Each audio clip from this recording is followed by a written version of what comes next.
Thank you, Senator Johnson. Senator Hawley, you're recognized for your questions. Thank you very much, Mr. Chairman. Dr. Shogan, when you were here last year, a number of senators asked you, including me, a series of questions about article you'd written, public statements you had made on social media that were, I have to say, pretty grossly partisan, and I thought offensive, and you and I went back and forth about it.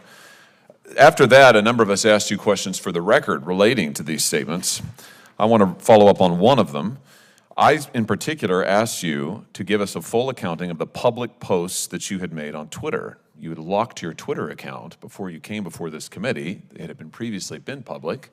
I asked you to provide the public posts that had previously been available on Twitter because the ones that we have were pretty disturbing. You responded as follows, and I quote, "My personal Twitter account is comprised of posts about my mystery novels, events at the White House Historical Association, Pittsburgh sports teams, travels, and my dog," end quote. Is this an accurate statement? Yes, Senator. I just remind you, you're under oath. Is this an accurate statement? Yes, Senator. Well, let's talk a little bit about your Twitter posts then that I was asking you about. On February 18th, 2022, you posted on Twitter bemoaning the dropping of mask requirements for children, including those under the age of 5. Do you remember that post? No, Senator. Those tweets were in my personal capacity. No. I asked you, would you give all public posts that you had made on Twitter? You said no, effectively, and you said that your Twitter posts consisted of mystery novels, events at the White House Historical Association, Pittsburgh sports teams, travels, and my dog. And you just told me now under oath that you stood by that. So now let's talk about your Twitter posts.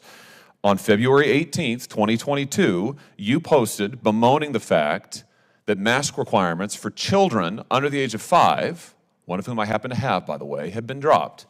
Is that a post about your dog or sports teams? My social media is in my personal capacity, Answer Senator. my question, please, because you've testified under oath that you only posted about your dog and sports teams and novels, and you also said you wouldn't give this committee any of your public posts. So, is your post on February 18th, 2022, bemoaning the lifting of mask requirements for children under the age of 5, who I might just ask all of the data has said is extremely harmful to children, these mask requirements? We'll leave that aside for now. Is that a post about your dog or sports teams? Yes or no? My social media is in my personal capacity, Senator. Yes or no, Ms. Shogan? You are under oath before this committee, and I have to say, you have placed this issue squarely in record by repeatedly refusing to answer. Yes or no? My social media is in my personal capacity, Senator. So you're not answering my question. Let's talk about another post. 26th of May, 2022, you talk about an assault weapons ban, retweet a post, ban assault weapons now. Say you agree with this idea that you have to be a certain age to buy so-called assault weapons in America. Is that a post about sports teams or your dog or mystery novels? My social media is in my personal capacity, Senator. What about the post on January 5th of 2021 in which you say that Ted Cruz ought to stay in his own lane and not worry about what's going on in Pittsburgh? This is a reference, I think, to questions he had about the certification of the last election.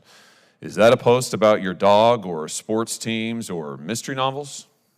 My social media is in my personal capacity, Senator. What about the post, you remember December 10th, 2020, where you said that you were hoping that President Trump would have his vetoes overridden, and you agreed with the post that he was a weak policy president? Is that a post about your dog or sports teams or mystery novels? My social media is in my personal capacity. What about your post on January 5th, 2021, in which you speculated that President Trump would pardon himself next, participating in a conversation about the certification of the Electoral College? Is that a post about sports teams or mystery novels or your work at the White House Historical Association? My social media is in my personal capacity, Senator. What about the post? Do you remember this one? I said we seem to be having an incredible case of amnesia, but maybe you remember this one. This is from December 3rd of 2021, in which you advise an individual who goes by Meg on social media that the Library of Congress, you advise this person to complain about religious flags that have been planted on the grounds of the Library of Congress, and you say that they ought to be removed. And you go on to give this person advice about how to complain and have them removed. Do you remember that post? My social media is in my personal Do you remember the post? capacity. My Do you social media remember is the in my post? personal capacity, Senator. I have to say, I have been here for 4 years in the Senate. I have never seen a witness stonewall like this before. Never. And I've seen a lot. This is extraordinary. Do you remember this post? December 3rd, 2021. My social media is in my personal capacity, Senator. I mean, this is unbelievable. And you want to be the archivist of the United States. You lied to us under oath. You lied to us in your QFRs. You just lied to me a second ago under oath, and now you're sitting here stonewalling, not answering questions about public posts that you've made. Are you a lawyer, Ms. Shogan? No, Senator. Are you familiar with the Shirtliff case at the United States Supreme Court? No, Senator, I'm not. Well, in that case, the Supreme Court held that, in fact, it constitutes viewpoint discrimination for a government entity to remove religious flags from its property when it's opened up the property to allow other people to put flags on it. Exactly the question that you were addressing in your public posts on Twitter. You're giving legal advice, which you're not qualified to give, directly contrary to the United States Supreme Court. I just wonder, does this have to do with your view that you wrote about that the religious right is connected to the rise of anti-intellectualism in American politics? Is that why you said what you said about religious flags, that the religious right is a force for anti-intellectualism? Explain that to me. No, Senator. Do you stand by your comment that the religious right is part of the rise of anti-intellectualism in American politics? Senator, that article was written. It was about how Republican presidents use common sense terminology to effectively communicate with Americans. Yeah, in which you said that the religious right, the rise of the religious right is part of the rise of anti-intellectualism in American politics. I just point out that's the article in which you say anti-intellectual, the title is Anti-Intellectualism in the Modern Presidency, Republican Populism. Very nonpartisan. Dr. Shogan, I'm going to ask you again, will you give to this committee your public posts on Twitter? Will you make them available to this My social committee? media is in my personal capacity. Mr. Chairman, I have to tell you, this is the most extraordinary thing I have seen in my brief time in the Senate. I have never seen a witness blatantly lie under oath like Dr. Shogan has just done to this committee, stonewalled this committee, and just repeatedly refused to answer my questions about her own posts that are in public. For these reasons, I will oppose your nomination, and I strongly, strongly urge this committee to take action on this and force this witness to own up to the fact that she is misleading us right now before our eyes, Mr. Chairman. Before we vote on this nomination, I just want to express my deep reservations with this nominee and explain why I will be voting no, and appeal to my colleagues across the aisle to join me in trying to get relevant documents from this nominee from the Congressional Research Service. This is a nominee who was before the committee last September, I believe it was. We have a pattern from this nominee of stonewalling this committee, misleading this committee, and now she's doing the same with, frankly, very disturbing whistleblower accusations that came to us at the end of last week. I'm sorry, I think it's been almost 2 weeks ago now. Let me just refresh here the record. In September of last year, when the nominee first came before the committee, Senator Portman asked her a series of questions about her statements made on Twitter. Senator Portman's staff had found these statements themselves. She had locked her Twitter account at some point when she was in the nomination process. They found her Twitter statements, which were highly partisan, I think highly inappropriate. She refused to answer Senator Portman's statements at the time, questions at the time. So I introduced a question for the record asking her to please give to us any Twitter statements she had ever made that had been available to the public. She refused, and she then said, do we have that board, guys? She then said the following in response to my question for the record. She said, my personal Twitter account is comprised of posts about my mystery novels, of which she's written several, events at the White House Historical Association, Pittsburgh sports teams, travels, and my dog. It was made private months ago before I was nominated as archivist. Now, we know from the Twitter post that Senator Portman found this is simply not true. It is not true that her posts are composed of comments about her mystery novels and so on and so forth. We know that they are composed of highly partisan statements. When I asked her about this, I gave her a chance to correct this testimony. She said she stood by it. I then asked her, I went post by post, where she criticizes former President Trump, where she criticizes members of the United States Senate, where she expresses highly partisan views, where she suggests that religious groups should not be able to put up religious symbols on federal property, which is, by the way, not in accordance with the Supreme Court case law.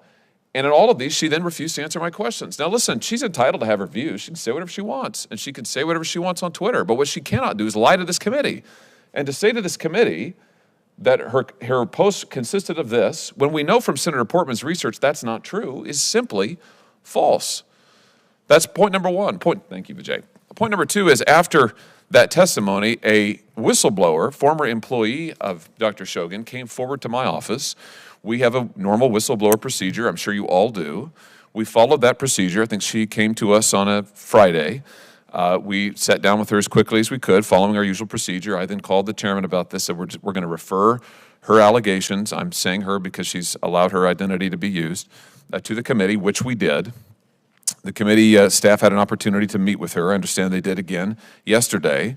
And I'll just tell you, and I know you all are aware of this because I've sent you all my letter that references the allegations that were made. The whistleblower said that when Dr. Shogan was at CRS, she engaged in partisan conduct and abusive behavior, allegedly, that she allegedly made unsolicited statements of support for political candidates in the workplace, that she also attempted to organize signing events for her book on federal property during work hours for commercial gain. That's the book that features the killing of a Senator Langsford, yeah. Senator Langsford seems to be doing well, though, I'm happy to say. The whistleblower further alleges that Dr. Shogan engaged in a pattern of abuse, retaliation, and persecution, including undermining the whistleblower's promotion, and that Dr. Shogan failed to discipline subordinates who made racially derogatory remarks to the whistleblower. The whistleblower is a woman of color. Now, when the staff, as I understand, asked Dr. Shogan about this, she repeatedly said she couldn't recall, she didn't have documents, and she referred staff to CRS and said you should contact CRS to ask for promotion documents, to ask for documents about her workplace event with her book. So last night, I sent a letter to CRS asking for the relevant documents. And all I would say, drawing to a close now, Mr. Chairman, what I would say is I would humbly suggest and request that we postpone a final vote on this nominee until we get these documents that Dr. Shogan referenced but said she didn't have, she couldn't get us, and repeatedly referred us to CRS. So I've asked for them from CRS. I think we should get them and look at them and do our due diligence on these whistleblower allegations. That's all I have. Thank you, Mr. Chairman.